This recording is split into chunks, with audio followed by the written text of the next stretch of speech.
So what's the problem with F1 and NASCAR? If you were to say the tickets are expensive, I would say you are wrong. The problem with those two series is the car that you see in the race, the car that would be at a track like this, has zero to do with the car you can buy at your local car dealership. So let's say the Ford Fusion that races at NASCAR has nothing to do with the front-wheel drive 4-cylinder Ford Fusion you would get at your local Ford dealership. That is why we are here with this Lamborghini Super Trofeo.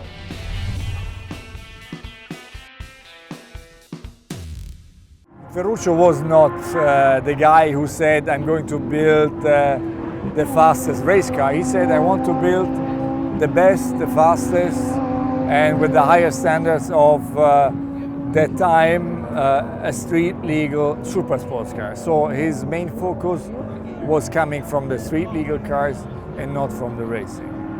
And in the first years, he really didn't look into it.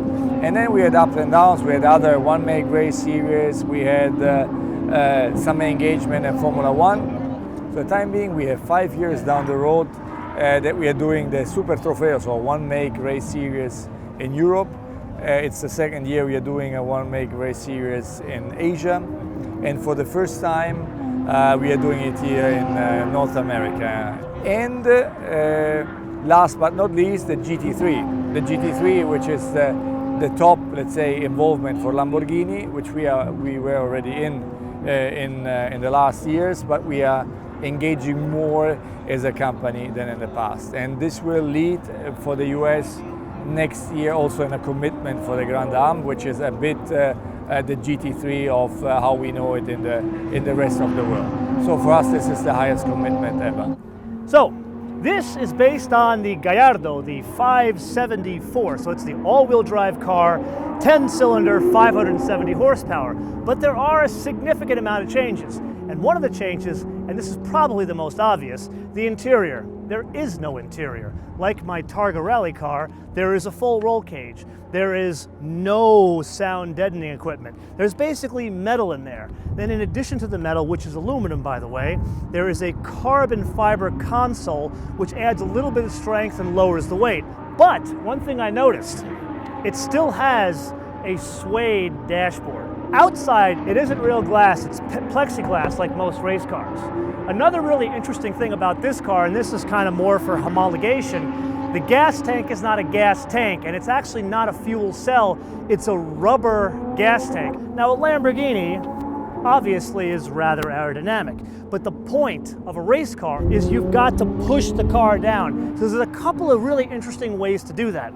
They're going to force a lot of air here, which comes out here, but they use these splitters to drive the air away from the wheels so you don't get as much turbulence. The effect is you're getting the exhaust air coming out of here, pushing down on the front, and then this air that comes out here to aid in downforce in the rear. So a lot of downforce in a single make series from Sant'Agata Bolognese. That leaves just one question. Who are they going to get to drive these things? Guys named Fabrizio that wear skinny pants and eat nothing but prosciutto? You know, it's funny. I got my first Honda three-wheeler when I was 3 years old. I got my first Pee Wee motorcycle when I was 6, and started running Pee Wee motocross, little 50s. I wasn't even building car at 6 years old. You get a motorcycle. Yeah. So we're running Pee Wee motocross. Transitioned from that into go-karts, Legends cars, late models. Man, I raced everything. USAC midgets, sprint cars, Silver Crown cars, the ARCA Remax series, the ASA series, Camping World Truck series, NASCAR Nationwide Series, all the way up to the Sprint Cup Series, where we won the Rookie of the Year championship in 2010. And then wanted to try something different. I've always loved sports car racing. So you've never raced a sports car at all? I have not at all. So you really kind of I've raced some really fast Toyota Camrys, but I've never raced. So here's the most important thing to me as a car guy. This car behind me is directly related to the car you can buy at a Lamborghini dealer. Granted, you'd need a couple of bucks to be able to do that, but that is very much related to the Gallardo, whichever derivation you get, that is on offer at your friendly neighborhood local Lamborghini store. And here's why. The engine is the same engine that you would get in the car at the local store. The all-wheel drive system is the same system you would get at the local store.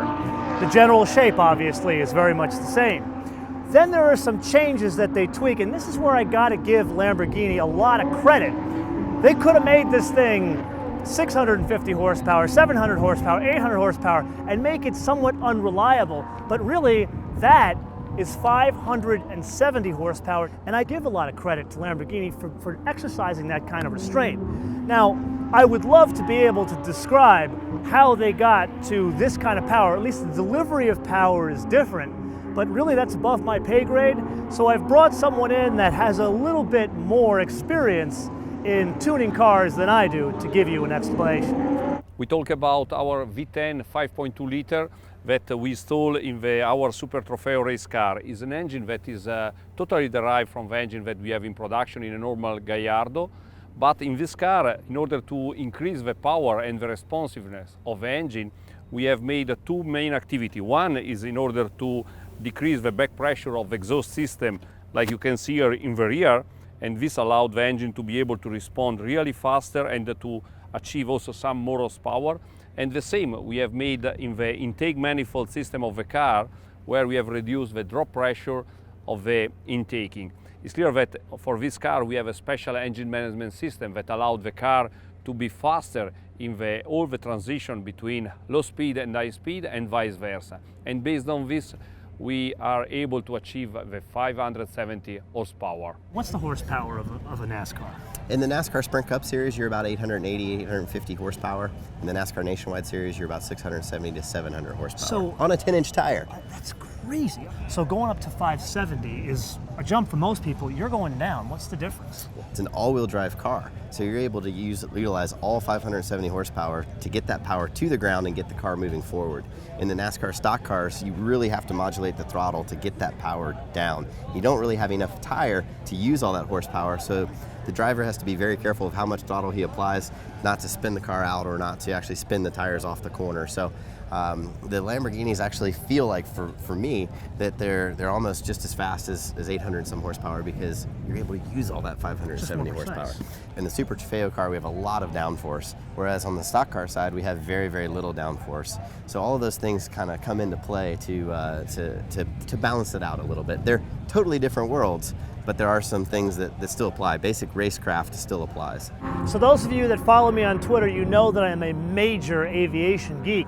And one of the things that's very cool nowadays, really it's not really cool anymore, it's more of like how to keep an airline in business, is those winglets that come at the end of the wing of an aircraft. Pretty much every airline has put those on their fleet.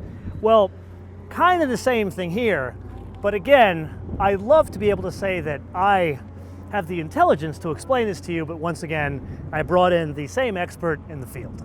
We have made a really big job in the rear. Like you can see, we have a really big wing where, due to this kind of drilling, it's possible to make several adjustments in order to set up the car like every driver wants, based on the track and based also on the ability.